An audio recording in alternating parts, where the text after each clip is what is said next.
We're in the middle of the rainy season. Are you keeping colds and flu at bay? Well, start now, right there in your homes. Look no further than garlic, honey, yogurt, chicken soup, orange juice, cranberry juice, or tea.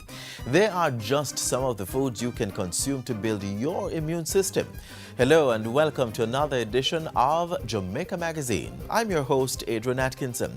The magazine unfolds now with some useful information on the chikungunya virus, followed by the news. Stay with us.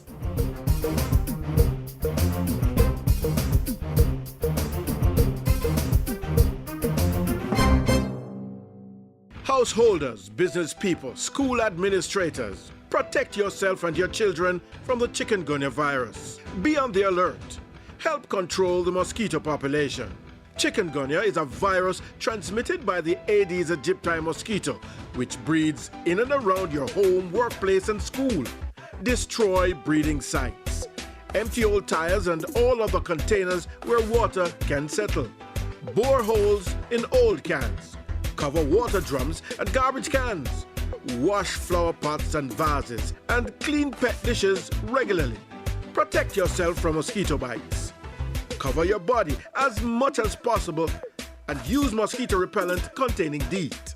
And if you're experiencing symptoms of chikungunya, a sudden high fever, headache, rash, nausea, pain, stiffness, or severe joint pains, see your doctor or go to the nearest health center.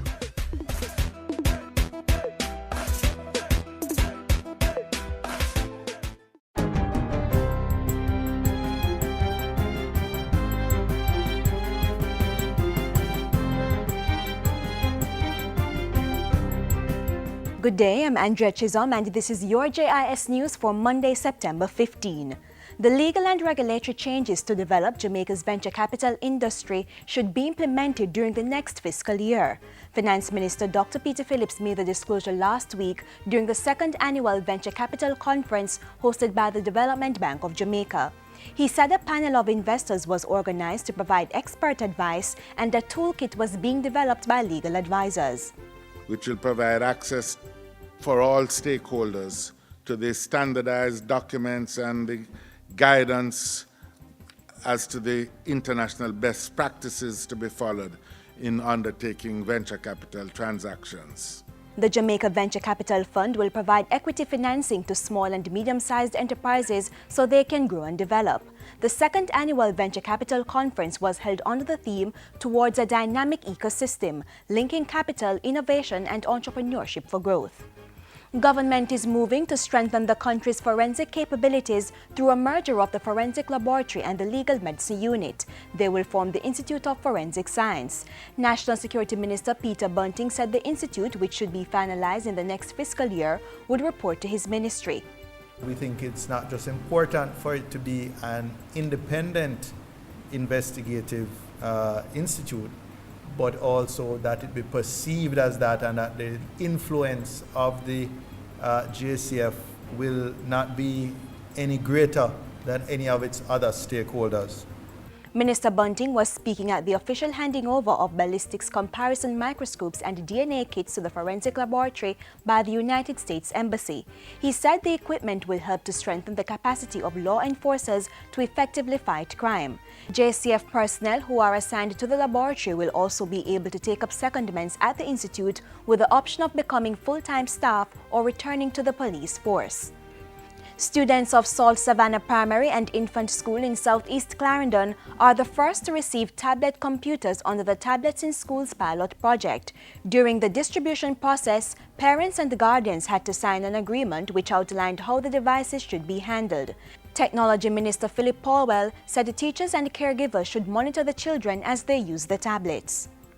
So you have to monitor at home, as the teachers will do here, what your child does. We are going to try to make sure that there are certain sites, there will be certain information that is not appropriate, that is not suitable for children, and that we will filter out In the meantime, Education Minister Reverend Ronald Thwaites said the Tablets in Schools pilot project should improve the literacy and numeracy skills of students. Under the program, 38 educational institutions will receive 25,000 tablets to aid the teaching learning experience. Jamaicans are being encouraged to participate in projects this Saturday, September 20, as the country marks International Coastal Cleanup Day. Close to 140 coastal areas have been registered for cleaning with the Jamaica Environment Trust JET, which is coordinating the day's activities with support from several organizations, including the Tourism Enhancement Fund. The main project will be the cleaning of Fort Rocky on the Palisades Strip in Kingston. The Urban Development Corporation and the National Environment and Planning Agency are also spearheading the removal of debris from the Hellshire Beach in St. Catherine. We're inviting everyone to come out because we recognize that this may be the only way we can teach the public about why it's very important to dispose of their garbage properly. Improper disposal of garbage cause our wildlife to die. Persons wishing to participate in International Coastal Cleanup Day can register at jamentrust.org. And finally, thousands of mourners flocked the St. George's Church in Savlamar, Westmoreland on the weekend to pay their final respects to the late Agriculture and Fisheries Minister Roger Clark. Governor General Sir Patrick Allen, Prime Minister Portia Simpson Miller, and Opposition Leader Andrew Holness were among a wide cross-section of persons who attended the ceremony. The official funeral began with several moving tributes. A man with an undying love for Jamaica, champion farmer, special person, an example to politicians, a giant of a man, an affable leader, a gentle giant, a colorful politician, a man for all seasons, a phenomenal Jamaican patriot. The cabinet has lost the wisdom of one who fully understood the psyche of the common man. And so we remember him today as one who found the common denominator of patriotism that can bind us all, irrespective of green and orange, of age, gender, or color of skin. Roger Clark, as far as I am concerned, was the manifestation of what we mean by brand Jamaica. Jamaica was reflected in all of the style and content of Roger Clark's life. His generosity of spirit is legendary. Roger Clark, who passed away on August 28 in Florida, was laid to rest in Glen Eiley, Williamsville, Westmoreland. He was 74 years old. And that's it for JIS News today. I'm Andrea Chisholm. Thank you for watching.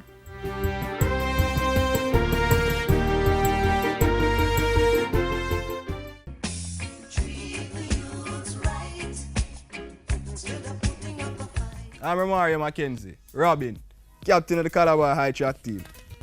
And me have a message for anybody who plan to take the tablet them, what the government give the schoolers for use in class. You never hear so them break the tablet them.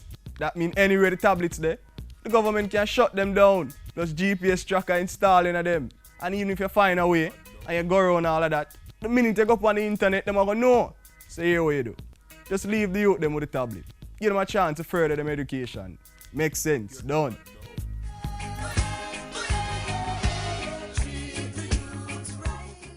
Prime Minister Portia Simpson Miller was among a throng of mourners who gathered to say their final farewell to the late Minister of Agriculture and Fisheries, Roger Clark. The funeral was among several functions attended by the Prime Minister and her team at Jamaica House this past week. Catch the highlights right now.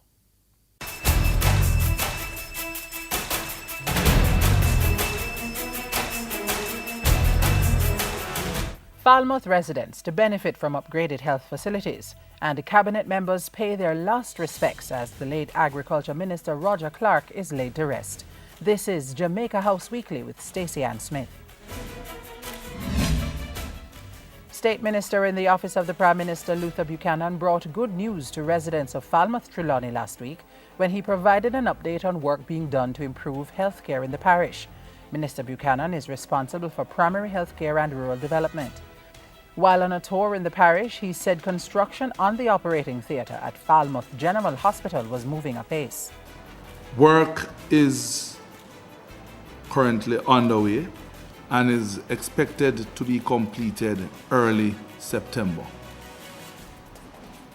There and then, we should be able to commission the use of the new theatre here at the Falmouth Hospital to serve our clients in a more modern and high-tech operating theatre.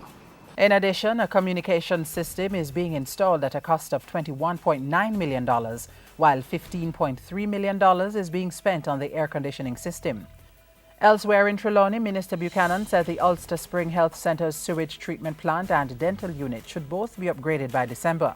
And the minister said $31 million is being spent to refurbish the Falmouth Health Department under the Sugar Transformation Project. Jamaica House remained in a state of mourning this past week as preparations were made to bid a final farewell to the Minister of Agriculture and Fisheries, Roger Clark. Minister Clark passed away on August 28 at age 74 in the United States after successfully completing back surgery. In Parliament last Tuesday, Prime Minister Portia Simpson-Miller delivered a rousing tribute to the late Minister of Agriculture and Fisheries. We remember the life and service of an important pillar of the government of Jamaica. His selfless service to the people reminds me that Roger never asked what this country could do for him. Roger was always eager to know what he could do for Jamaica and for the Jamaican people. Mrs. Simpson-Miller and members of her cabinet accompanied family members and other officials to the Norman Manley International Airport to receive the minister's body on Wednesday.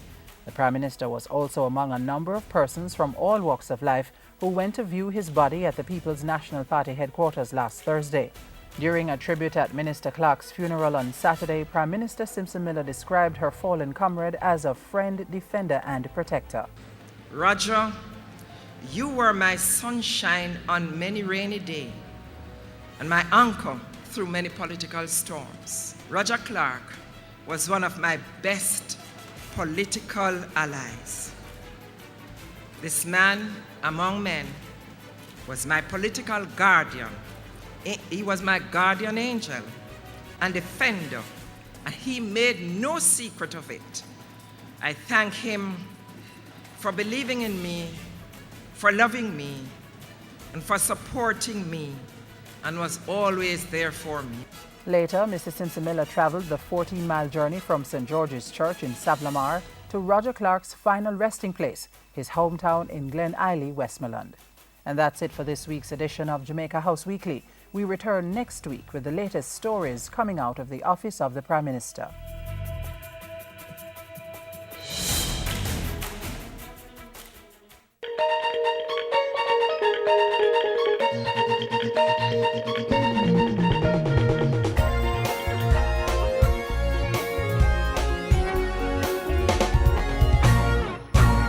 Welcome to the FSC Minute. My guest today is Larice Edwards-Brown, Director of Investigations and Enforcement with the FSC. Welcome to the FSC Minute, Larice. Thank you so much, Nadine. Larice, the December 2013 Securities Act amendments gave the FSC increased investigative powers. What has been instituted? The amendments will allow certain benefits and remedies for the investors who have suffered losses or have otherwise been adversely affected by unfair or fraudulent practices of operators in the market.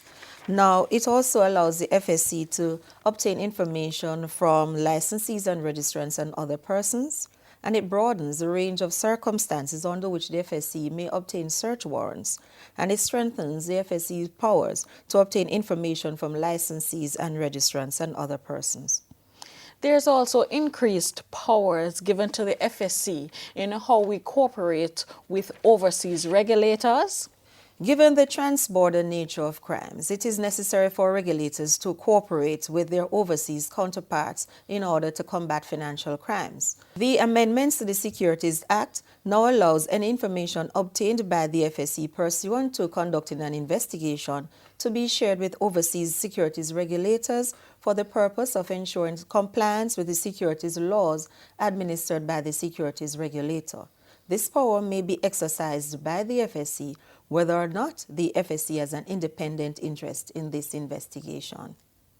Thank you, Larice. My guest today was Larice Edwards-Brown, Director of Investigations and Enforcement with the FSC.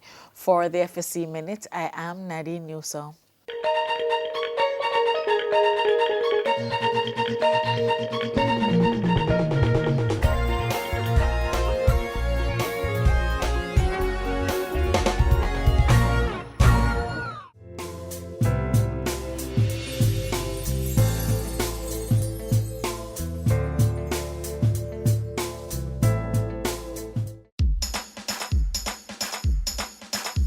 We want a productive Jamaica.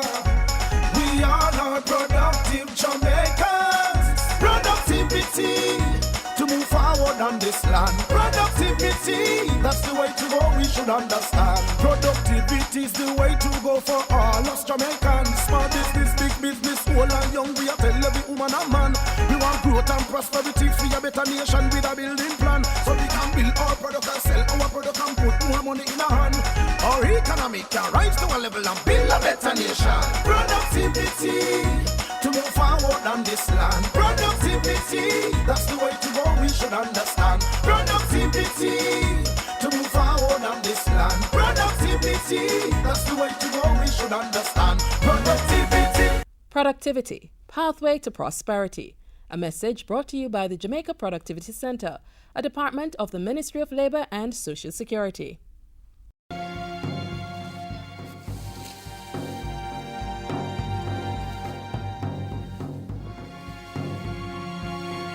Stop!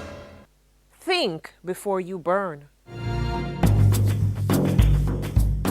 Proper nutrition is the cornerstone of absorbing the wealth of knowledge available to children at school. So this next feature explores what can go wrong if your child doesn't have a healthy, nutritious meal.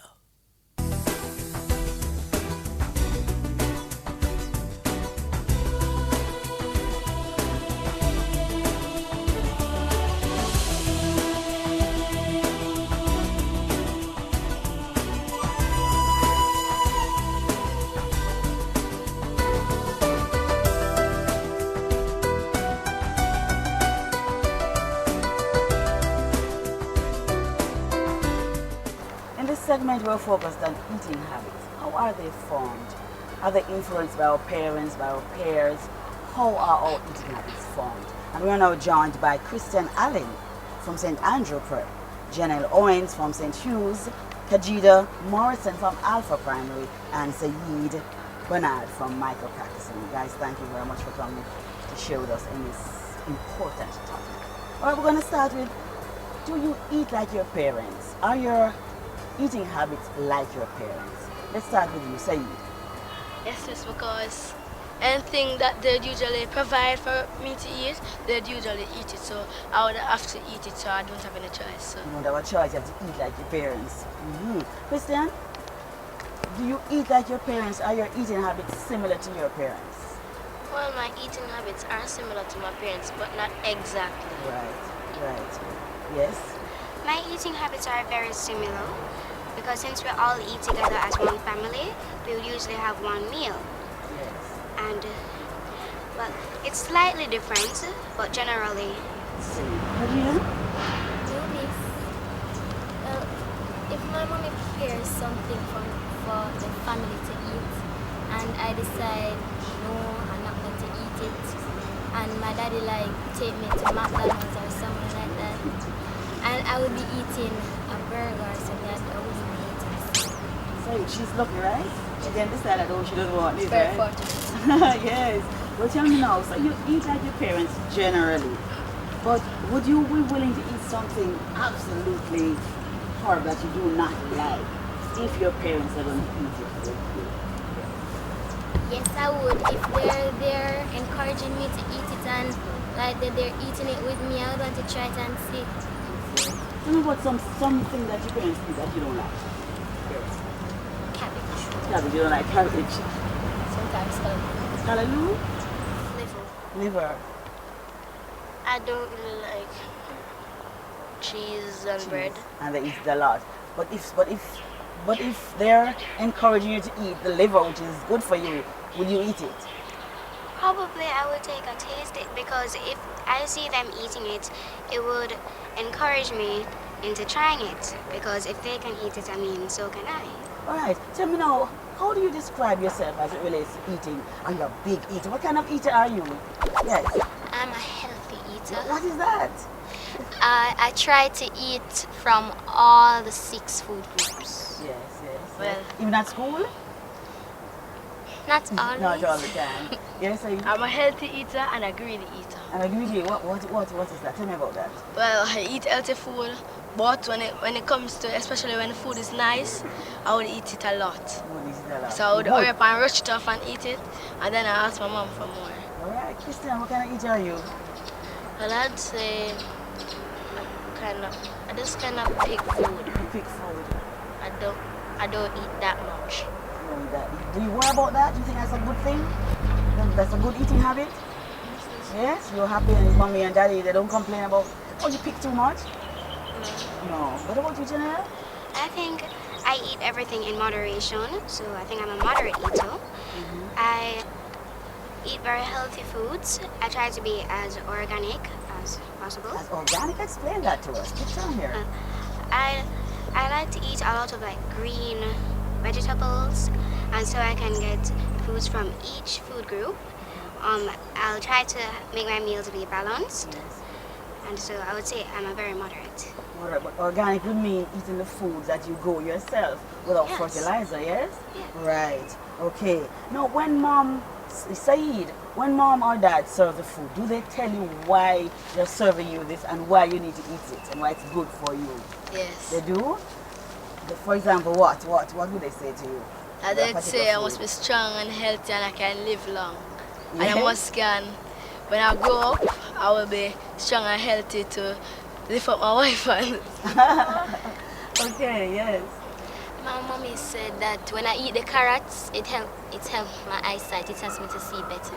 Right, so when mom gives you carrots, you know that she's giving you something that's going to help you not wear glasses too soon or so, right? What about you, Janelle? Well, okay, they'll be pushing me to eat the foods, and they'll be saying, oh, come on, Janelle, just eat it. You'll get a lot of nutrients from it. So which food they force you to eat that you don't like? And you know it's good for you because they say it's good for you. Liver. Liver is good for what does the liver do for you? Do you know? I think it contains a lot of protein. Iron, yes. Yeah. And good. What about you, Christian? Well, they make me eat and they say if I don't eat healthy, I might get sick. So whenever they serve the food, usually they tell you why they're serving you this and the importance of eating the foods. And that's a good thing, isn't it? Yes. Lastly now, tell me, how you spend your lunch money at school? Do you try to ensure that you... Tell me how you spend your lunch money at school. Yes, let's say. Sometimes depends on how the food is made and how it is served. And sometimes I just don't eat in the lunch because I don't feel satisfied with the food that they make. If you were able to choose your lunch, if your school had everything, how would you spend your lunch money? Well, with some curry chicken and rice and vegetables. Okay, good, yeah. If I could have bought anything that I wanted, I would buy a large box food. Large one? Yes. And all of... Yeah, a box of orange juice, and because I'm a person that loves to drink water, I would buy a bottle of water. Buy some water as well. Good, and you can eat all of that? Well, I'd eat as much as I could, and if there's any more left, I'd leave it later. How do you spend your lunch money if you are allowed to? Well, I would make sure that the food that I get would be well balanced, and I'll make sure that it's worth what I'm spending. Because, well, if I spend a certain amount of money and the food isn't very well balanced, then I wouldn't really think that it's very satisfying to spend it. Christian, you're a picky eater. How do you spend your lunch money at school? How would you want to? Do you take lunch to school, Christian? No. No. How would you spend your lunch money at school if you're? I just buy one cooked lunch and a fruit juice, and then after school I have a tiny snack. Okay. Do your parents tell you how you must spend your lunch money, by the way? Sometimes. Do you obey them? Sometimes. Okay, all right, guys. Thank you so very much for sharing with us today. Christian, Janelle, Kajido, and Saeed. Thank you so very much for coming and talking to us today about food nutrition.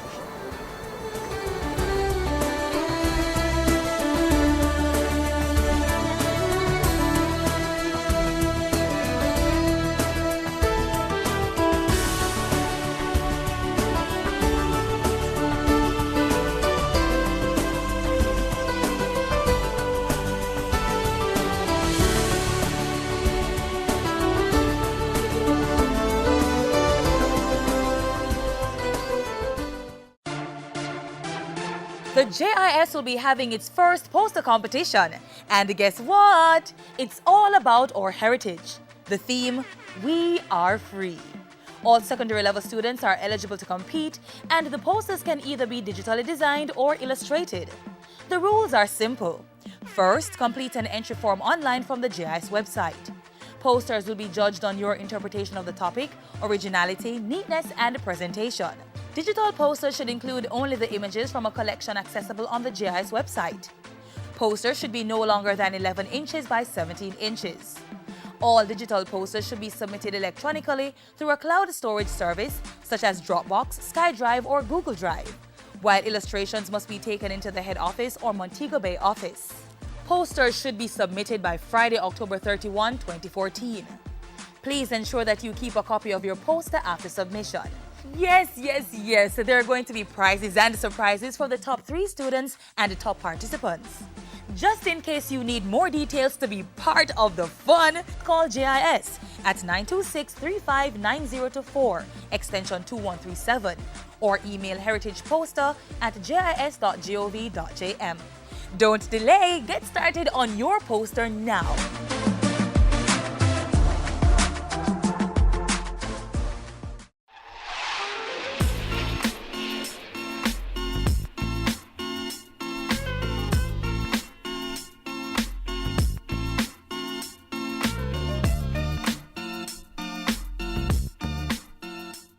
That's where we leave you on today's edition of Jamaica Magazine. Have comments or queries? Email us, jamaicamagazine@jis.gov.jm.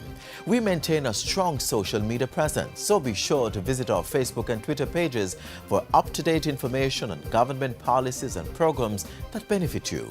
Visit our website, jis.gov.jm, for this and past programs. On behalf of the entire team here at the JIS, I'm Adrian Atkinson. Thanks for watching.